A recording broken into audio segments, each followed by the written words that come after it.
eksekutif muda, jumpa lagi dengan saya Elvi Mulia. Kita lanjut membahas topik menjadi leader yang efektif.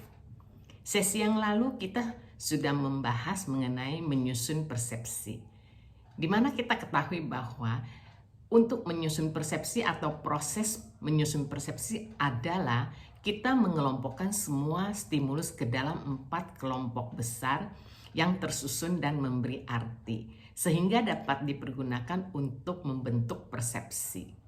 Untuk sesi ini, kita akan lanjut membahas persepsi individu. Kita langsung saja ke slide PowerPoint. Tidak terasa kita sudah masuk sesi 7, yaitu persepsi individu. Persepsi individu adalah proses seseorang menentukan personality, sikap, ciri-ciri, dan lain-lain tentang orang lain. Proses persepsi individu itu terdiri dari 5 langkah atau 5 step. Yang pertama adalah observasi. Jadi kita melakukan observasi terhadap stimulus yang ada di depan kita. Langkah kedua adalah kita mulai seleksi persepsi yang kita bahas pada 2 sesi yang lalu, di mana dipengaruhi oleh faktor eksternal dan faktor internal. Langkah ketiga itu kita mulai menyusun persepsi. Itu kita sudah bahas pada sesi lalu, di mana kita menyusun semua stimulus ke dalam 4 kelompok besar yang tersusun dan memberi arti. Pada langkah keempat itu kita mulai interpretasi. Jadi kita interpretasi stimulus tersebut seperti apa. Baru pada langkah kelima kita mulai memberi respon. Pada proses persepsi individu itu sangat dipengaruhi oleh kesan pertama, yaitu terjadi pada saat kita observasi. Contohnya adalah suatu hari Anda lunch bersama karyawan baru. Selama lunch, karyawan cerita mengenai dirinya dan tidak pernah bertanya tentang Anda maupun perusahaan. Persepsi Anda dapat berbentuk atau terbentuk bahwa karyawan itu merupakan individu self-centered, jadi egois, mementingkan dirinya sendiri. Tetapi di kemudian hari, Anda melihat aspek lain personality karyawan tersebut. Tetapi persepsi Anda masih dipengaruhi oleh kesan pertama. Sehingga kesan pertama itu memegang peran sangat penting. Tetapi kita juga kadang-kadang harus hati-hati. Jangan karena kesan pertama sehingga ketika kita melihat personality lain dari karyawan tersebut yang beda, kita harus mengerti dan tidak hanya terpaku pada kesan pertama tersebut. Selain faktor eksternal dan faktor internal memberi pengaruh pada persepsi individu, terdapat 3 faktor lain atau 3 faktor tambahan yang mempunyai pengaruh penting, yaitu merasakan, memahami, dan situasi. Kita bahas satu persatu. Kita lihat faktor pertama yaitu merasakan. Merasakan adalah Anda atau kita proses berbagai isyarat mengenai seseorang dari satu, ekspresi wajahnya, penampilannya, warna kulitnya, postur tubuh, usia, gender, kualitas suaranya ketika berbicara, personality-nya seperti apa, tingkah laku atau perilakunya bagaimana, body language-nya, cara duduk atau cara berdiri, dan lain-lain. Terdapat teori implisit personality yang menganggap bahwa karakter, personality, sikap, dan perilaku berhubungan satu dengan yang lain. Contoh, orang sering percaya bahwa kualitas suara mencerminkan seorang speaker. Jadi karena kualitas suaranya itu lantang dan juga mantap, jadi dia sering dipersepsikan sebagai seorang speaker atau pintar berbicara, pandai berbicara. Contoh kedua adalah ketika Anda bertemu dengan orang yang sebelumnya berbicara dengan Anda di telepon, apakah suaranya mencerminkan sifat personality yang Anda bayangkan? Kadang-kadang iya ya, mencerminkan, tetapi juga tidak jarang tidak begitu mencerminkan ya. Mungkin di telepon suaranya sepertinya keras kasar, tetapi ketika ketemu orangnya itu halus dan sopan.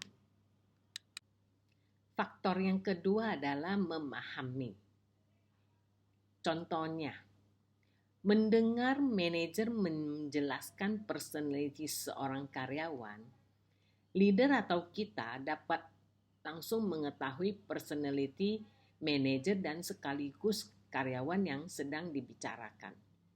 Jadi ketika manajer menceritakan tentang karyawan lain, kita juga pasti langsung observasi dan pelajari personality manager tersebut. Ini adalah pengaruh faktor internal, yaitu faktor learning atau pengalaman dan motivation yang memberi pengaruh pada persepsi kita.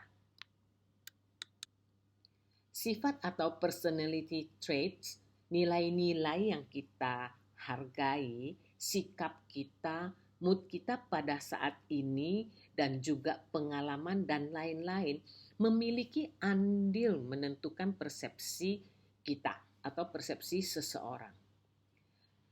Perbedaan kultur memberi pengaruh penting pada persepsi. Ini sudah kita ulang-ulang pada beberapa sesi yang lalu. Faktor yang ketiga adalah faktor situasi. Situasi, keadaan, setting itu memberi pengaruh pada persepsi seseorang terhadap yang lain. Jadi kita juga dipengaruhi oleh situasi, keadaan, atau setting. Situasi merupakan faktor penting memberi pengaruh pada pandangan pertama seseorang untuk membentuk persepsi. Jadi pandangan pertama itu sangat bergantung pada faktor situasi. Kita sekarang lihat contoh. Ketika Anda hendak bertemu dengan seseorang untuk pertama kalinya atau calon pelanggan atau calon karyawan, orang tersebut datang dengan seseorang yang Anda respect dan kagumi. Maka Anda mungkin membentuk persepsi positif. Ketika orang yang hendak Anda temui datang bersama orang yang tidak disukai Anda, maka Anda mungkin membentuk persepsi negatif.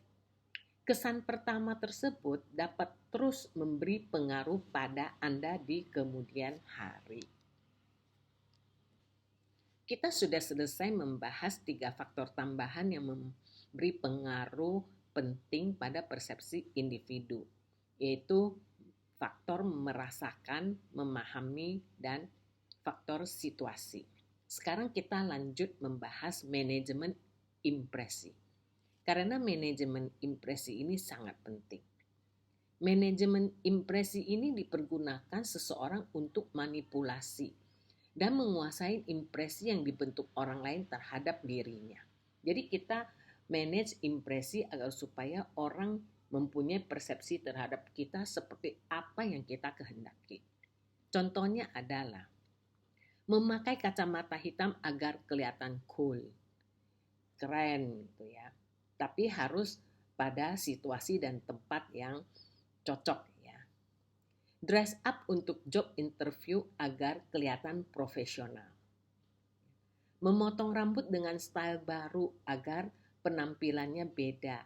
Misalnya lebih segar, lebih rapi. Manajemen impresi ini terdapat 2 fase. Fase pertama adalah motivasi dan yang kedua adalah konstruksi. Pada fase motivasi itu yaitu tingkat impresi yang dibentuk seseorang.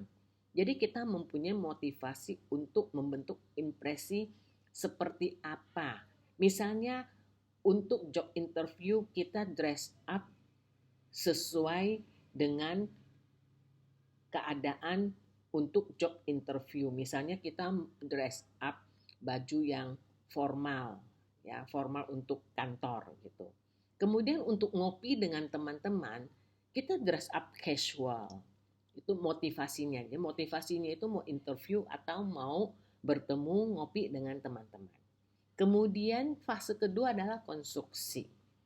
Konstruksi ini adalah image atau kesan yang hendak disampaikan. Jadi sudah kita harus konstruksi image dan kesan yang ingin kita sampaikan. Bagaimana kita melakukannya? Misalnya kita berpakaian resmi untuk job interview posisi manajer. Kita berpakaian setelan jas. Ya. Kemudian kita menulis ulang resume kita. Jadi itu sudah berbentuk semacam kayak action ya. Jadi kita sudah membangun kesan dan membangun image yang hendak kita sampaikan. Jadi 2 fase. Pertama motivasi. Jadi motivasi kita dulu mau job interview atau kita mau ngopi dengan teman-teman. Kemudian konstruksi. Jadi kita mulai menentukan, saya mau job interview, apa yang harus saya lakukan? Saya mau ngopi dengan teman-teman, apa yang harus saya lakukan?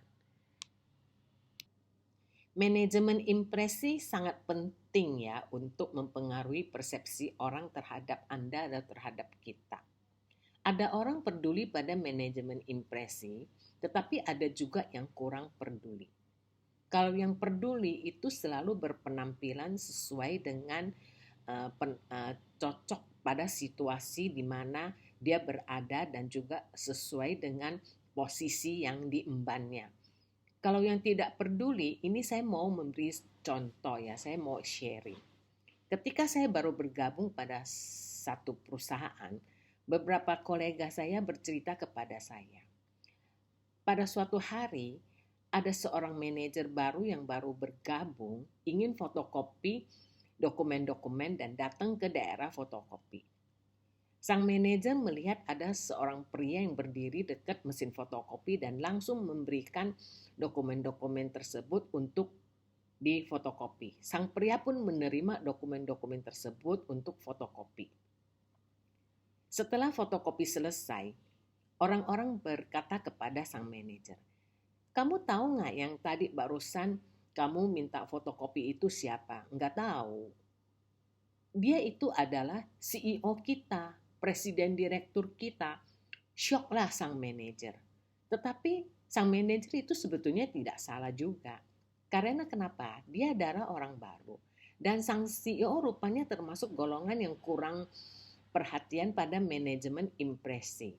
Sehingga beliau itu berpakaian tidak seperti seorang CEO.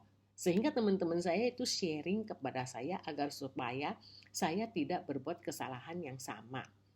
Karena mereka mengatakan kepada saya, nanti kalau CEO-nya datang, kamu jangan syok ya.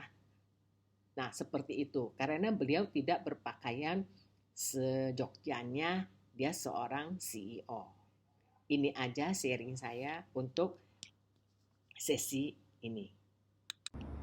Eksekutif muda, dengan selesainya kita membahas persepsi individu, berarti kita sudah selesai membahas sesi mengenai persepsi. Dan untuk sesi yang akan datang, kita akan membahas learning organization. Sebelum berpisah, jangan lupa like dan subscribe. Terima kasih sudah mendengarkan saya. Bye.